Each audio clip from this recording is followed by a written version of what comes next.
This should be the scariest video you've ever seen.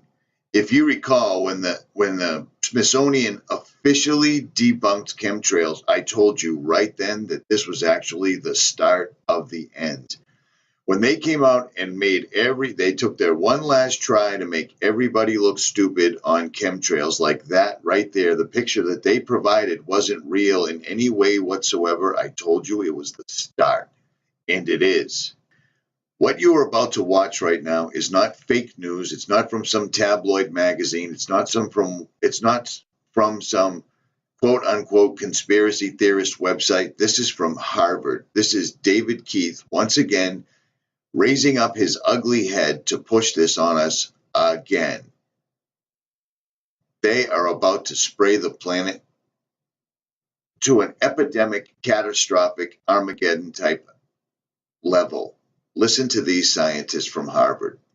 This is not a substitute for cutting emissions. One aspect of the climate problem that people sometimes don't appreciate is the timescale. The fact that a large fraction of the carbon we're putting in the atmosphere will still be there thousands, even tens of thousands of years from now. But another part of the timescale of climate change is the timescale of the energy systems on which our society is built. Switching our energy system from a fossil fuel-based one like it is today to a non-fossil energy system would take, at the very least, many, many decades, and probably much more than a century, and tens of trillions of dollars, and that's just for the US alone. The numbers are just staggering. Many of us who have looked at the energy systems of the world and the climate system have a feeling that we may actually not be able to switch our energy system over in time to avoid the worst consequences of climate change. And this is really why solar geoengineering, I think, is an important thing to look at very carefully. Solar geoengineering refers to a set of technologies that could allow humanity to deliberately increase the planet's reflectivity, reflecting away some sunlight, and so partially offsetting the temperature changes and other climate changes that come from the accumulation of carbon dioxide. This is not a substitute for cutting emissions. If we want a stable climate, in the end, we must bring emissions to zero. But it is a powerful supplement. It could reduce the risks of climate change in ways that we cannot reduce them by simply cutting emissions. It could allow us to reduce temperature extremes that cause real human suffering, deaths from heat waves, losses of crops that will cause real damage in the poorest parts of the world, big storms that are some of the most dangerous things about climate change. So the benefits of solar geoengineering in the form of reduced climate risk, reduced crop loss, reduced sea level rise, might amount to something like 1% of global GDP. And surprisingly, solar geoengineering can be very inexpensive. The cost might be something like $10 billion for the whole planet. That sounds like a lot of money each year, but in fact that's something like 1/10,000th of global GDP. So the benefits might be 1,000 times larger than the costs, which is just stunning. And that's why we need a research program. It turns out there is no government funding at the moment for. Now you need to bear in mind, David Keith has been beating this drum for well over a decade.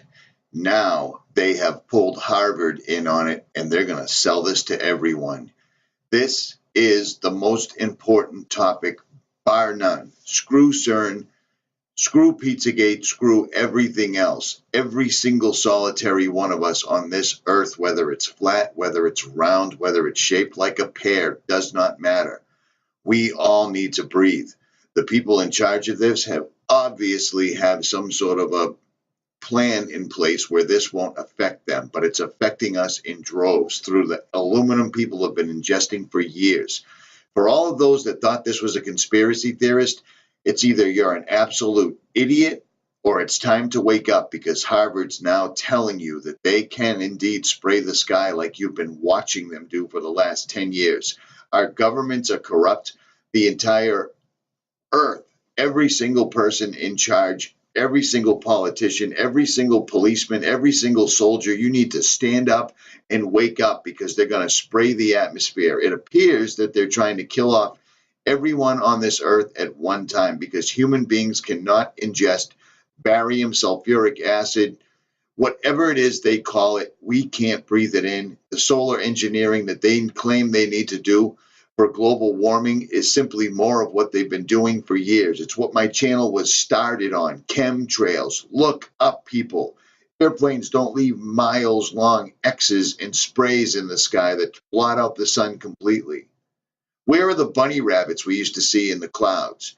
Where are the angels we used to see in the clouds? The clouds are now long, linear, straight lines that spread out and turn into a mat in front of the sun and totally block it out by the end of the day.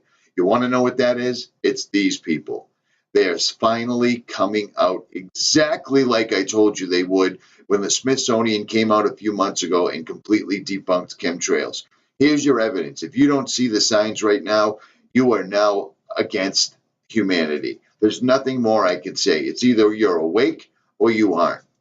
At the moment, for solar geoengineering, practically none.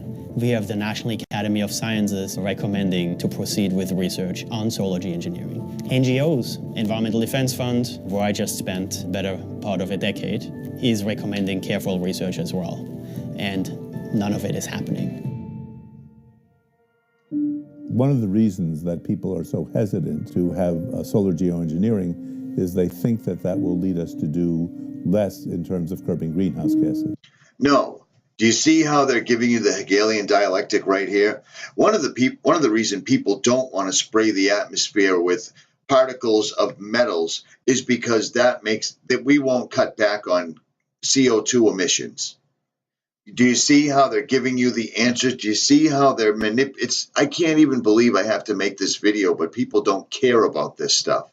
This petition is old news. It was started by Obama's old science czar. 10,000 PhDs, 32,000 American scientists signed this petition. This is indeed a real thing. But then you have things like Yahoo Answers right here trying to debunk it. This is real. Any scientist that stood up against the global warming agenda lost his funding, lost his job, or ended up with child porn on his computer. That's how they deal with it. This is indeed real. Links will be in the description. If I sound outrageous, because this is outrageous, every single channel on YouTube should be making a video about this because they're going to bump up the spraying to epidemic proportions. Why do you think they have a seed vault? Because they're going to kill off everything that humans need to live, including humans. Countries have not been very aggressive in stepping forward in controlling these greenhouse gases. But let's assume that I even thought that this would affect things 1% in terms of the greenhouse gases that were reduced. I would still go ahead with solar geoengineering because I think that we're on a very unpleasant course and we have to do something about it. Solar geoengineering is the most promising technology that we have today. Do you see this? Spread this video, share this video, put this video everywhere. Make this viral. I've never asked my 50,000 plus subscribers to make a video viral. Make this viral. They are going to step up geoengineering like humanity has never seen before, and now they're going to use Harvard. They have come out of the closets. They are done denying this. They're going to now use this as the solution to the chemtrailing they've been doing for over 2 decades. Richie from Boston, the most important video on YouTube right now, bar none, is this. Spread this. I'm out.